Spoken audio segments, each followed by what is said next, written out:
In my history of being a fan of the NFL, I've never seen a team be so successful yet so disrespected. To see a team that made back-to-back Super Bowls, winning one of them, and were host of 4 consecutive AFC Championship games, the Chiefs have been one of the most dominant teams in recent memory with one of the best coaches in history and probably the best quarterback in the league, yet they're constantly overlooked when it comes to ranking teams and players in the league. Now, personally, I am guilty of it. If you look through my videos, I literally made a video calling the Bills the Super Bowl favorite, and also in other videos, I've been saying the Bengals are my second favorite, thanks to my LSU bias. But bias and everything aside, Kansas City is still undoubtedly one of the best teams in the league, and regardless of off-season moves made by them and teams around the league, I still have the most faith in them to be the most competitive team in the NFL. Before I get into things, if you're new here, don't forget to subscribe for weekly NFL content.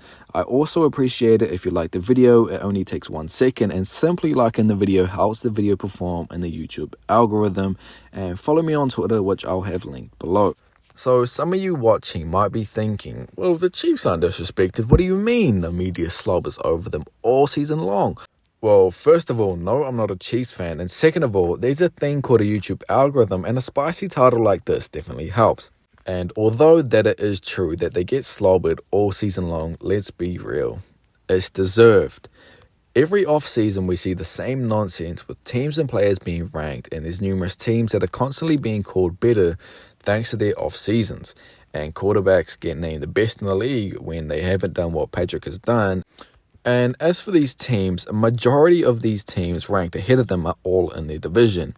And on paper, yeah, the Raiders, the Broncos, and the Chargers absolutely have gotten significantly better. I'll give you that.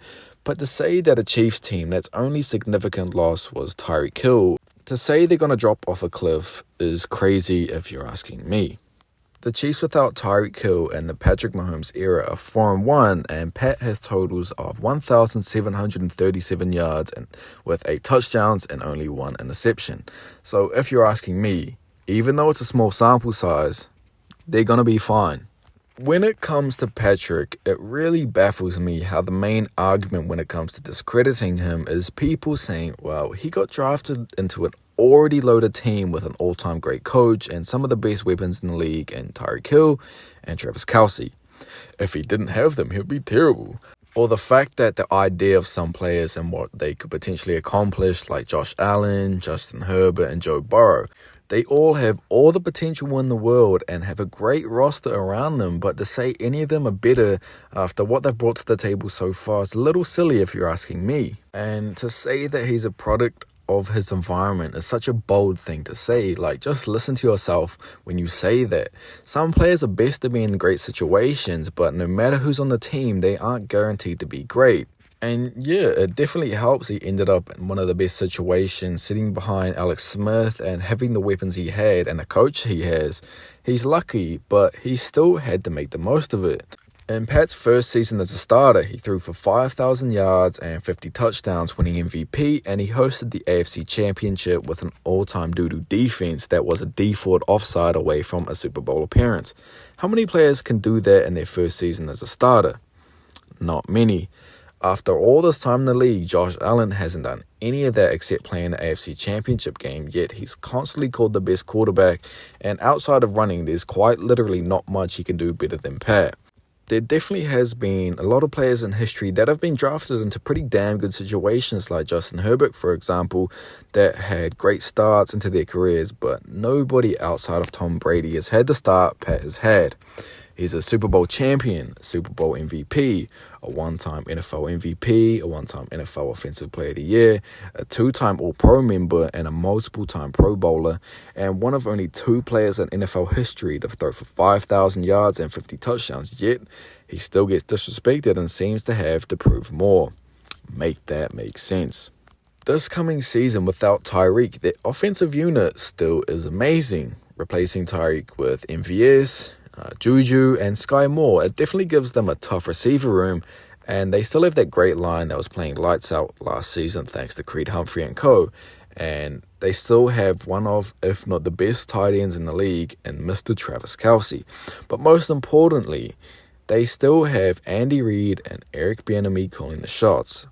As long as that coaching duo is around and Patrick is still Patrick, they're going to continue to play amazing and be one of the most dominant offenses thanks to their great minds. So, we need to respect greatness when we see it. Now, I get it. We all want to see a new team knock off the powerhouses in sports. That's what makes it so much fun to watch. There was nothing greater than seeing Tom Brady's Patriots lose in the Super Bowl or the Golden State Warriors lose in the NBA Finals. Seeing dominant teams lose is just so cool because it brings us an underdog story. Now, no, I am not comparing this Chiefs team over the past few years to either of these dynasties because they're only one ring deep into this run. But if there's any team currently in the NFL that we could consider a powerhouse, it's definitely Kansas City. Ignore the media slobbering all over them and don't use it as fuel to disrespect teams or players. We need to respect and acknowledge greatness when we see it. In the future, when we're looking back on the league, when the players have moved on from the game, we're all going to think, damn, that team was fun to watch and they were elite. You don't want to be one of those guys that wish they respected the greatness when they saw it in front of their eyes. So, with that said, respect the greatness that we see as the Kansas City Chiefs and other teams around the league. If you haven't already, like the video and subscribe, and feel free to check out some of my other content. I appreciate you watching, and I'll catch you in the next one.